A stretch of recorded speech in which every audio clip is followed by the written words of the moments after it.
नमस्कार, मैं सचिन दीक्षित एक बार फिर से आप सभी के सामने हाजिर हूं। आशा है आप सभी अपने घरों में होंगे, सुरक्षित होंगे, लॉकडाउन होंगे, उस सारे नियमों का पालन कर रहे होंगे जो कोरोना महामारी में आपको बचा सकता है, आपको सुरक्षित कर सकता है। वसई विरार में कोरोना पेशेंट की संख्या लगातार बढ़ रही है। अपने आप को घर में रखिए, सुरक्षित रहिए, जरूरत पड़े तो घर से बाहर जाइए, अन्यथा घर में लॉकडाउन रहिए। अब आते हैं खबर पर। विरार में बीती रात एक ऐसी घटना घटित हुई जिसको सुनने के बाद में आपके पैरों तले जमीन खिसक जाएगी, आप हिल जाएंगे कि इंसानियत को दागदार करने वाली ये घटना कितनी जालिमपूर्ण है। एक अस्पताल है महानगर पालिका का नागिनदास पाड़ा में, वहां पर देर रात एक महिला, गर्भवती महिला जाती है डिलीवरी के केस को लेकर, यानी उस महिला का इलाज इस अस्पताल से लगातार जारी रहता है।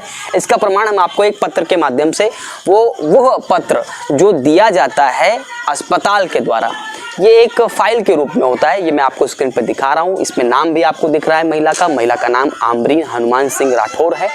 इसके पति एक ड्राइवर हैं और विरार के एक गोपालपाड़ा में रहते हैं। देर रात जब यहाँ पहुंचे, ऑटो रिक्शा के माध्यम से उस अस्पताल में इनकी डिलीवरी केस को लेने से मना कर दिया। कारण क्या था ये जानना बहुत जरूरी है। हालांकि अस्पताल का भी पक्ष नहीं आया, लेकिन परिजनों का कहना है कि अस्पताल के जो कर्मचारियों से लगातार विनती की गई, उनसे हाथ जोड़कर विनती की गई, लगातार विनती करते रहे कि आपके अस्पताल में लगातार इनका इलाज जारी है तो कृपया करके इलाज करें। गर्भवती महिला है, कहाँ लेकर जाएंगे, रात का समय है, लेकिन नहीं, उन दरिंदों ने एक नहीं सुनी और अस्पताल परिसर से उन्हें जाना पड़ा। ऑटो रिक्शा थी, एम्बुलेंस भी मुहैया नहीं कराई गई और वह बच्चे को रास्ते में ही जन्म देती है। बताया जा रहा है कि कई सारे अस्पतालों में भी वो महिला जब गई तो कई सारे प्राइवेट अस्पतालों ने भी मना कर दिया। कारण ये था कि ट्रीटमेंट किस तरीके से चल रहा है उसकी पूर्ण जानकारी उसी अस्पताल को होगी जहां लगातार जाना आना है।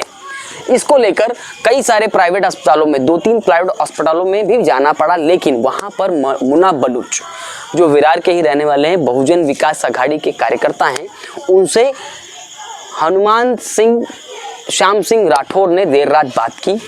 उन्होंने एक अस्पताल में बातचीत की जिसमें उनको ले जाने की बात हुई, जिस पर हनुमान सिंह राठौर का जब ये बात फिर से हाँ करने के लिए या ना करने के लिए कि अस्पताल में जाया जाए कि नहीं जाया जाए, मुना बलूच ने पहले कंफर्म किया, उसके बाद फ़ोन किया किसको, हनुमान सिंह राठौर को, कि अब अस्पताल एक मैंने बात कर ली है, आप चल सकते हैं। लेकिन तब तक बहुत देर हो चुकी थी और बच्चे की मृत्यु उसी ऑटो में हो चुकी थी। अब ये बात जो सुना आपने कितनी गंभीर है, इस पूरी घटना पर हमने परिजनों से बातचीत की। सुनिए किस प्रकार मुना बलूच और परिजन खोल रहे हैं उनकी पोल, जो दरिंदे हैं इस प्रकार से जिनके ऊपर जिम्मेदारी है, लेकिन वे काम ठीक ढंग से नहीं कर रहे हैं। सुनिए क्या कहा परिजनों ने। तकरीबन कल 3:45 बजे मुझे रात को एक कॉल आया, तो जिनका बच्चा गुजरा उनका कॉल आया कि ऐसे ऐसा मुझे, मेरी वाइफ प्रेग्नेंट है और डिलीवरी के लिए कोई हॉस्पिटल उसको एडमिट नहीं कर रहा है। तो मैंने उसको पूछा ये केस कहाँ का है, तो बोला कि महानगर पालिका के हॉस्पिटल का है तुलिंज में। तो बोला आप तुलिंज गए थे क्या? बोला हाँ मैं तुलिंज जाकर वहाँ पर एडमिट नहीं किया। तो बोला आप फिर से तुलिंज जाइए और वहाँ के डॉक्टर से मेरी बात करवाइए। तो उन्होंने कहा कि हम लोग वहाँ से अभी विरार आ गए हैं और विरार में हम लोग पारस में भी ट्राई किया, पारस में भी हमको नहीं लगा। विरार के हमने और 2-3 हॉस्पिटल में गए, वहाँ पर भी ट्राई किया, लेकिन कोई ले नहीं रहा है और मेरी वाइफ को पेन बहुत बढ़ता जा रहा है। तो मैंने कहा एक काम कीजिए, आप फिक्र मत कीजिए और मैं आपको, हमारे इधर गणेश हॉस्पिटल है मेरे घर के सामने, मैंने बोला मैं आपको वहाँ एडमिट करवा देता हूँ। मैंने इमीडिएट गणेश हॉस्पिटल में रात को तकरीबन 4:15 बजे कॉल किया। वहाँ पर जो स्टाफ थे, नर्स थे, उन्होंने फ़ोन उठाया, बोला कि मैंने कहा ऐसी बात है और ये क्रिटिकल सिचुएशन में एक पेशेंट को एडमिट करना है। तो उन्होंने मेरी बात मानी और बोला ठीक है, उनका आप अर्जेंट भेज दीजिए, हम लोग एडमिट करके डॉक्टर को बुला लेते हैं। फिर मैंने इनके हस्बैंड को फ़ोन किया कि आप गणेश हॉस्पिटल में पेशेंट को लेकर आ जाइए, वहाँ एडमिट हो जाएगी। लेकिन जब तक फिर उनके हस्बैंड बहुत ज़ोर ज़ोर से रोने लगे और बोले मुन्ना भाई ऐसी बात हो गई कि बच्चा जो है रिक्शे में ही डिलीवरी के होने के मतलब एकदम करीब में ही है। मैंने कहा आप ऐसा मत करो, आप हो सके तो, बोले अब चांसेस कुछ भी नहीं है क्योंकि हम लोग 4-5 घंटे से भटक ही रहे। फिर थोड़ी देर के बाद मैंने उससे फ़ोन पे बात किया तो कहा कि बच्चा डिलीवर हो गया लेकिन बच्चा मरा हुआ पैदा हुआ। तो ये बहुत ही बुरा हुआ है कि इसमें किसी बच्चे की जान गई है और मेरा मानना ऐसा है कि इसके अंदर दोषियों को सज़ा मिलनी चाहिए। ये एक तरह का ये मर्डर केस है, इसमें नेग्लिजेंस का केस नहीं आता है डॉक्टर का, क्योंकि डॉक्टर की लापरवाही है। सरासर उन्होंने अपनी जवाबदारी से अपना पल्ला झाड़ा है। चाहे इसमें कोई भी महानगर पालिका के अधिकारी हो, डॉक्टर हो या कोई भी हो, इसकी सज़ा उन लोगों को मिलनी चाहिए। अभी विक्रमगढ़ हॉस्पिटल में गए तो उन लोग ने हमको अंदर गेट से अंदर लिया ही नहीं, जबकि मेरी हालत बहुत ख़राब थी और वो लोग देख रहे थे कि मेरी हालत बहुत ख़राब है, फिर भी वो लोग अटेंड नहीं किए। जब उन लोग को ये पता चला कि मैं प्राइवेट में चेकअप करा के आई हूँ तो और भी उन लोग भड़क गए और बोले कि अभी तुम लोग यहाँ से जाओ, कुछ नहीं हो सकता, हम लोग लेंगे ही नहीं। तो फिर हम लोग वहाँ से निकल के संजीवनी में गए। उसके बाद वहाँ पे भी वो लोग बोले कि हमारे पास कांच नहीं है, बच्चा प्री मैच्योर्ड है, ये है वो है, वहाँ पे भी नहीं लिए। फिर 2-4 हॉस्पिटल वहीं हम लोग भटके, लेकिन कहीं पे भी लिए नहीं। और मैं इतना ज़्यादा दर्द से परेशान हो रही थी, मगर किसी ने ध्यान नहीं दिया, कोई हॉस्पिटल वाले एंटर ही नहीं करने दिए। इन लोग को ऐसा नहीं करना चाहिए, अगर ऐसा है तो सिस्टम चेंज करना चाहिए। इन लोगों को पूरा सिस्टम, पूरे स्टाफ को चेंज करना चाहिए, ये स्टाफ ही हट जाना चाहिए। उन लोग ने जिस गंदी तरीके से बात की है कि कोई जाहिल इंसान भी रहेगा तो नहीं बात कर सकता है।